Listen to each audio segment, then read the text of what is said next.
Some roads should never be traveled alone. My name is Daniel Brooks. I'm a long-haul truck driver from Canada, and what I'm about to tell you happened on a winter night that I will never forget. This is the story of the night I should have died. It was late January, 8 years into my career hauling freight across the most remote routes in northern Canada. The kind of routes where you don't see another soul for hours, sometimes days. That night, I left the logistics depot with 2 heavy trailers chained to my rig. The journey ahead was brutal. Over 400 kilometers through cities that would fade into endless stretches of frozen forest highways. By the time darkness fell, I was already 12 hours deep into my shift. The snow started around midnight.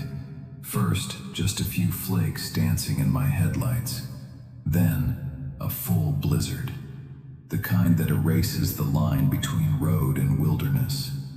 The cold was so intense it felt like needles against my skin every time I cracked the window. My eyes were burning. My body was screaming for rest. So I did what any exhausted driver would do.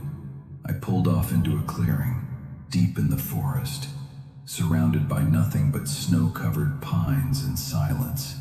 I parked my truck, covered the windows and mirrors with thick curtains, standard procedure to keep the cold out and the heat in, and heated up some water for instant noodles. After eating, I killed the cabin lights and lay down behind the driver's seat. Finally, peace. Or so I thought. I don't know how long I'd been asleep when I heard it. Crunch, crunch, crunch. Footsteps in the snow, getting closer. At first I told myself it was nothing, maybe an animal, maybe my exhausted mind playing tricks on me. But the sound didn't stop. It came closer and closer until it was right outside my cabin. Then it stopped. My heart was pounding so hard I could hear it in my ears. I held my breath. I didn't move. I didn't even blink. Because in the middle of a frozen forest, in a blizzard, at 2 a.m., who the hell would be out there? I waited. 15 minutes, 20 minutes. Nothing but silence and the howl of wind against metal. And then, click, click, click. The driver's side door handle. Someone was trying to get in. I froze, every muscle in my body locked up. The handle rattled violently for several seconds, then stopped. Silence again. Then, footsteps circling around to the passenger side. They tried that door too. Whoever or whatever was out there, it wanted inside. But then I heard something that made my blood turn to ice. More footsteps. Not one person, not 2, 3. And they were whispering. The voices were muffled, spoken in a language I didn't recognize. But I could make them out. A man's voice, low and raspy. A woman's voice, soft but strained. And a child's voice. Out here, in the middle of nowhere. I had to see, moving as slowly as possible. I pulled back the edge of the curtain and peered outside. Nothing. Just snow. Just darkness. Just the wind. But I could still hear them, whispering, moving, circling my truck. Every time I looked, they disappeared. Every time I pulled the curtain back, silence. That's when I knew.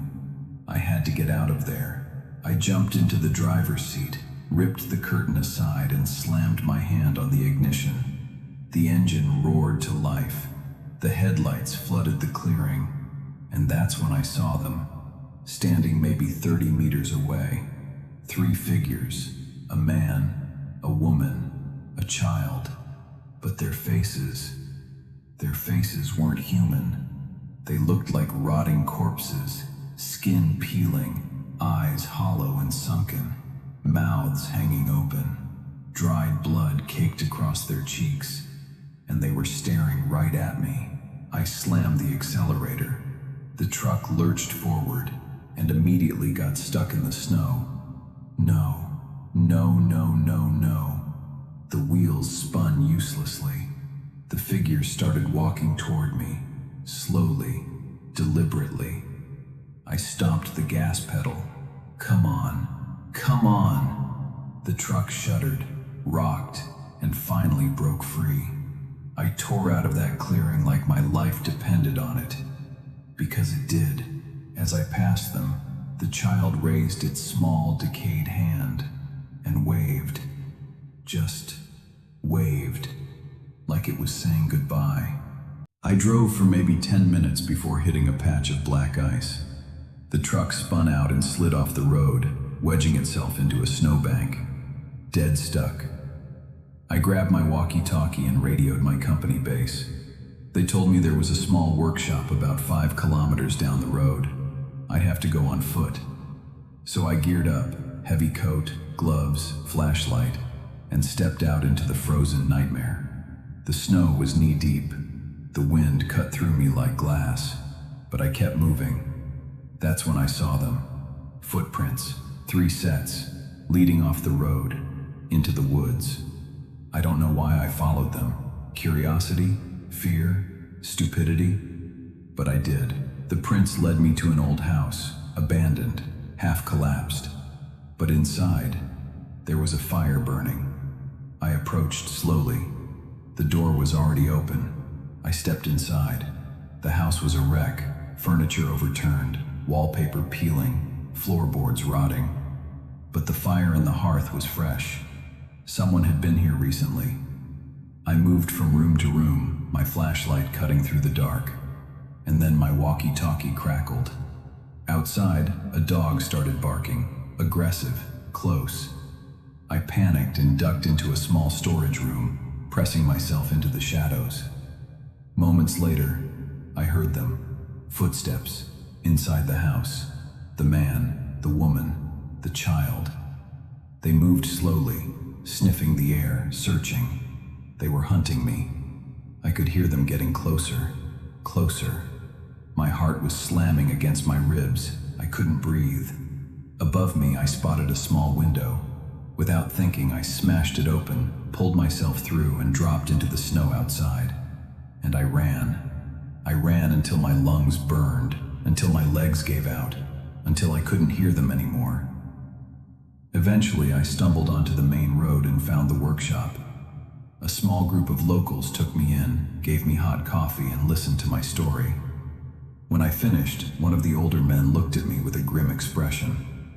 "You went into that house?" He told me that in 1915 a family was murdered there.